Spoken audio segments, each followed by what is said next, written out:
Hey everyone, welcome back to the channel. Thank you for being here. My name is Andrew, coming to you from the beautiful Carolinas. Today's topic is going to be what the narcissist wants, needs, and expects.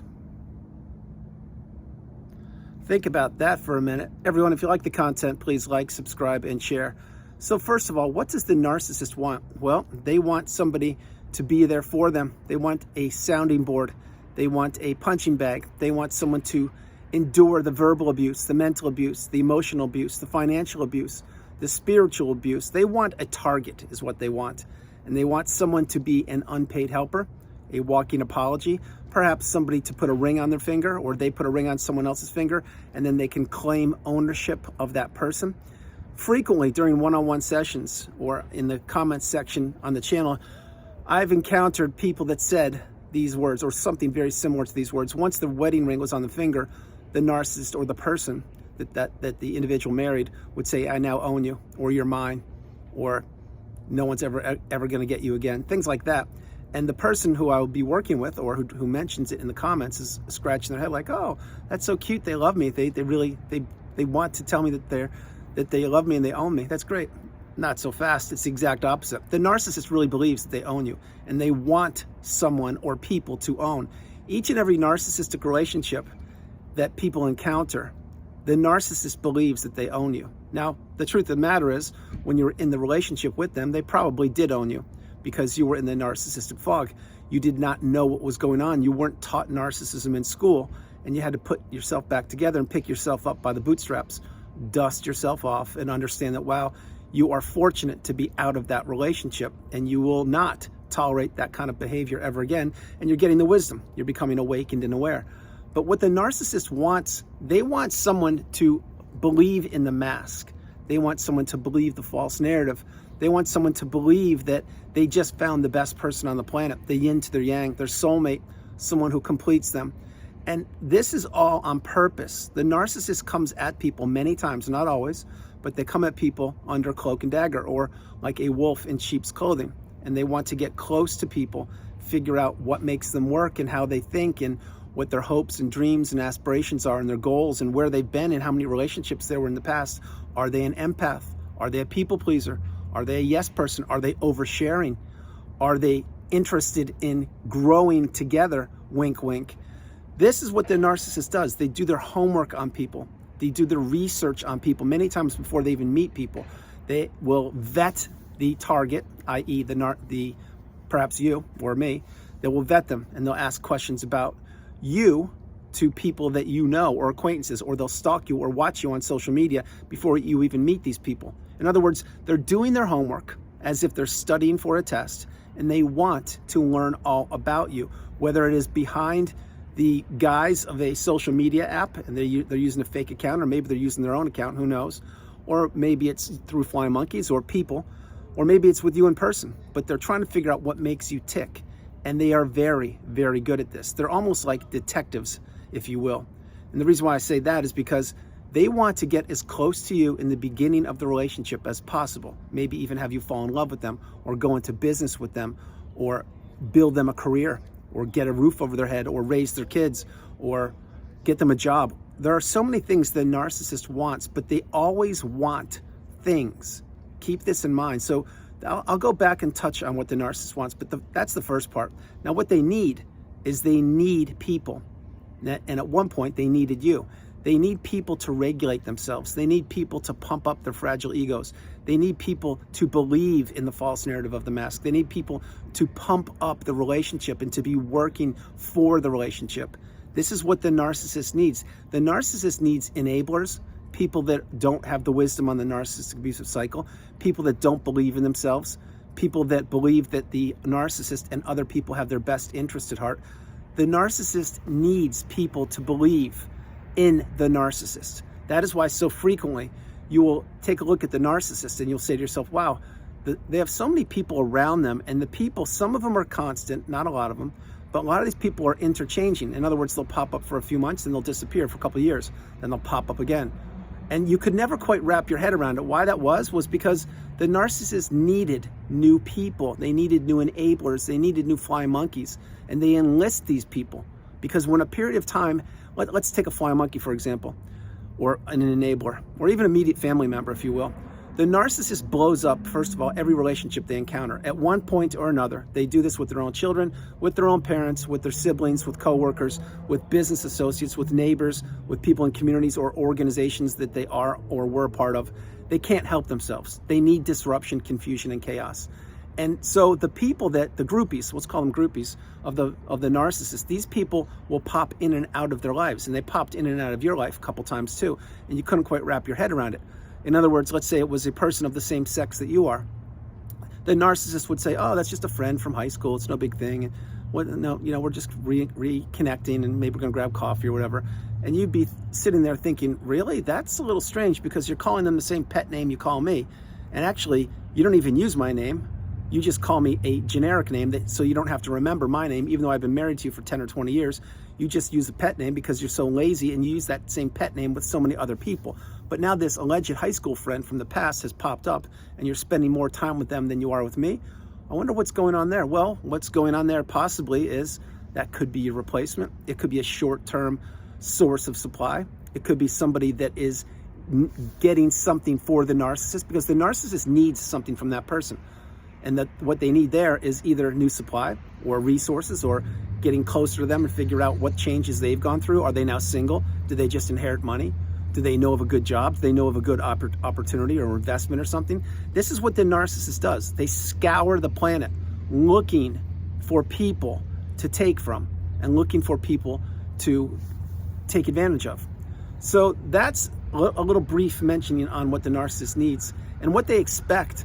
They expect you to be on call 24/7, on demand, if you will, to go to do whatever they want you to do, when they want you to do it, without any questioning whatsoever. The narcissist, throughout the relationship, it shifted. Remember when you first met the narcissist, they probably came at you as a kind, loving individual or somebody similar to you. And then again, as soon as those wedding bells rang, or you moved in or relocated with them or loaned them money or signed a contract or put a roof over their head or had kids, whatever you did, went into business, that's when things shifted. That's when they knew they had you, and they had you cornered, because now you couldn't go anywhere. And why would you go anywhere? Because you believed you were in a stable or healthy relationship. That was all by design. But when they had you, they expected everything to shift. And it usually does shift, because so many people are trapped in that zombie-like, trance-like state, the narcissistic fog, when it's too late. Example, let's say you got married to the narcissist, and then the very next morning there was a rage fit, or you were being blamed for something, or they blew up the honeymoon, let's put it that way. Well, are you going to get divorced that very next day? Probably not. You won't. And I'll tell you right now from firsthand experience, once that wedding ring is on the finger and the guests have left and the wedding is no longer the supply that the narcissist was getting for upwards of a year, it's just you and the narcissist. And I'll tell you, that's when the punishment is dished out, and that's when you enter devaluation street, or the devaluation stage, and you cannot, and I mean cannot, wrap your head around it. And this goes on until either you're discarded or you put yourself first and you exit the relationship on your own. Most people get discarded because they can't wrap their head around what's going on. But point being, the narcissist expected you to do what they wanted, and they expected you to tolerate the poor behavior. They expected you to tolerate the rage fits in a car when it's just the two of you and you're going 90 miles an hour on the freeway. They expected you to tolerate the things that they would throw at you. They expected you to tolerate the verbal abuse. They expected you to tolerate the uncertainty of when they would come home, or the uncertainty of in the morning why they would be gone so early, 7 days a week, and not spending any time with you. Well, the reason why, again, is because the narcissist already had you. They believed they owned you. They got jaded and bored quickly. They needed to find your replacement. They needed to find other sources of supply. And the narcissist's expectations on you were always mounting, day after day, week after week, month after month, and yes, year after year, because the more they took from you, the less they could take from you, the less valuable you became, and their expectations for you were now being diminished. Because, example, let's say you had a lot of money and your health was perfect and you had a great job and you had tangible assets. 4 prime examples. Well, and then in the beginning, the narcissist wanted to take these from you. They did, whether you know it or not. And they wanted to experience these things and use you up and use up your resources, okay? That's what the narcissist wanted. And guess what? They needed to do this because this is their nature. And that's what they did. But then again, as that time went on, when you were with the narcissist, your health now took a hit because you probably had some ailments. Your finances went to zero. Your network of friends was probably blown up. Maybe you lost your job. And all these things took a massive hit. Now they looked at you and they said, my gosh, you're not even close to what you used to be. You're not doing anything for me. My expectations were A, B, C, and D, and now you're not even meeting any of these. So what am I gonna do? I'm gonna go out and look for your replacement. I'm gonna get the new supply lined up. Maybe it's an old high school friend, wink, wink. Who knows? Maybe it's somebody you worked with. Maybe it's multiple people you worked with. The point being, maybe it's a neighbor. The point being is the narcissist was always undermining the relationship with you and with them, and with you and anything that mattered to you. And their expectations were that you were supposed to tolerate it, and you were supposed to never figure them out, and you were never supposed to break the trauma bond, and you were never supposed to escape the narcissistic fog. But you did all of these things, or you're doing them because you're in the community. You're becoming awakened and aware, educated, and empowered. And so what the narcissist wants, needs, and expects, they want people to never figure out who they are. They want pawns, they want puppets, they want people to manipulate. What they need is they need enablers or flying monkeys or people that will be yes people, people that will be people pleasers, people that will drop everything in their life to accommodate the narcissist at the drop of a hat. This is what they need. And this is exactly how people stay stuck in the cycle. And the expectations on you or the person you were in the past, or the current supply, whoever it is for the narcissist, those expectations, it's the moving goalposts. The expectations never get lowered. They only get increased, and until the narcissist burns out the relationship, not only with you, but with the new supply. And the cycle goes on and on and on, but it needs to go on without you, because the narcissist's expectations are always increasing for their own kids, for their family members, for their neighbors, for their job. The narcissist has an insatiable quest or quench for supply and for money and for resources and for broken hearts and for destruction of relationships. Now you may say, hey Andrew, you're being a little rough there. Does the narcissist really just want to blow up relationships? Yes, they do. They need confusion. They need chaos. They need manipulation. They need smoke and mirrors. They need people in little bubbles or groups or sects. They need to keep people apart and isolate people. Think about you when you were in the narcissistic relationship. Were you the last one to know what was going on? Of course you were. Did other people know what was going on in your relationship before you did? 100%. Did anybody ever tell you anything? No. Did they drop a hint? Absolutely not. Why? A couple reasons. One, because maybe they were afraid they were going to be targeted next by the narcissist. Number two, maybe they're a narcissist themselves. And number three is they were probably grabbing their popcorn and watching a real life soap opera, which was your life, unfold. And they wanted nothing to do but sit back and gossip and watch all the rumors to see if they were true or not true. But I can assure you something right now. When you were in that narcissistic relationship, there were so many people that you thought were your friends or acquaintances or colleagues that knew things that you never knew about your exact relationship while you were in it.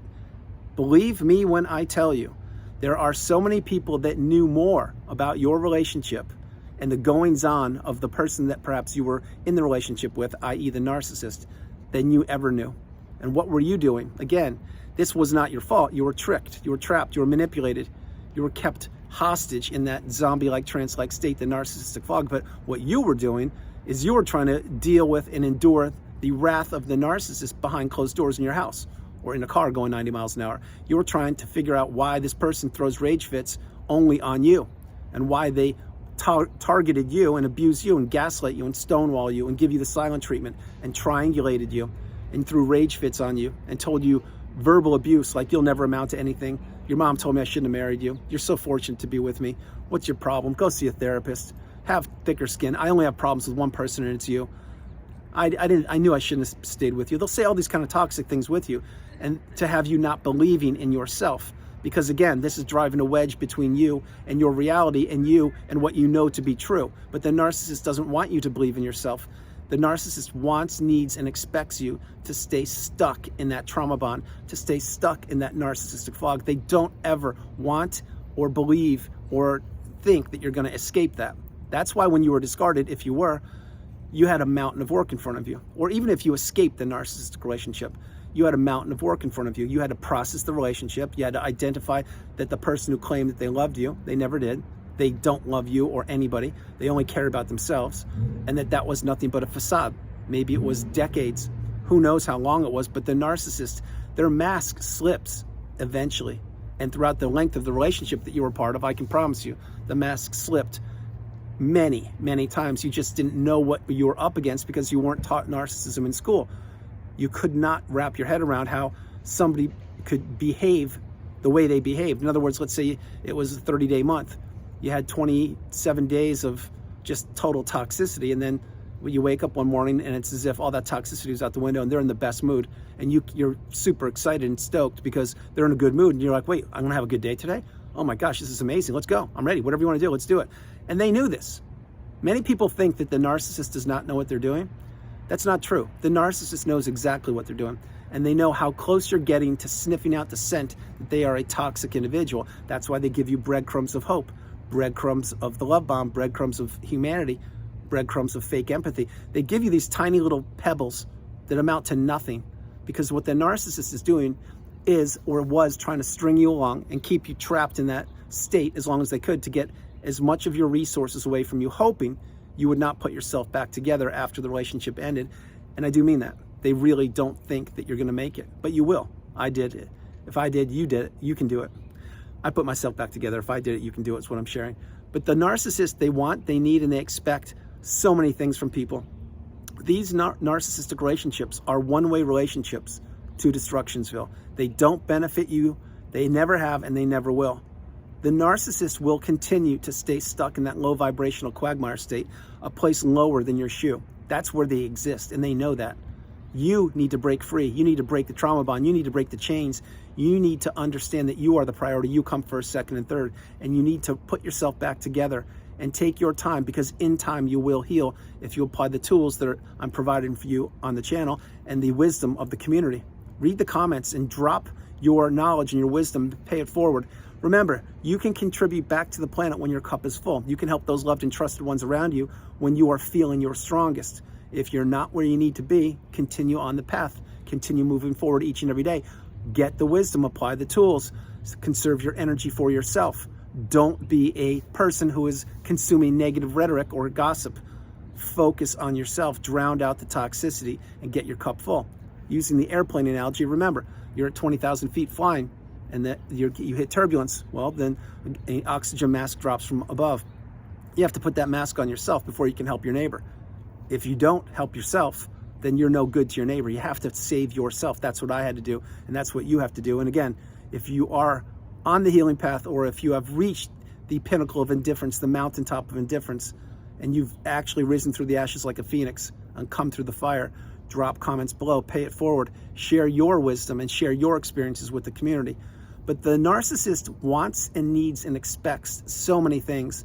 That is why each and every narcissistic relationship not only has an expiration date, but they're doomed to fail, and they're doomed to implode, because you have two people in the relationship, let's say yourself and the narcissist, and you are keeping your vows, you're keeping your word, and you're trying to move forward and build and create and grow together.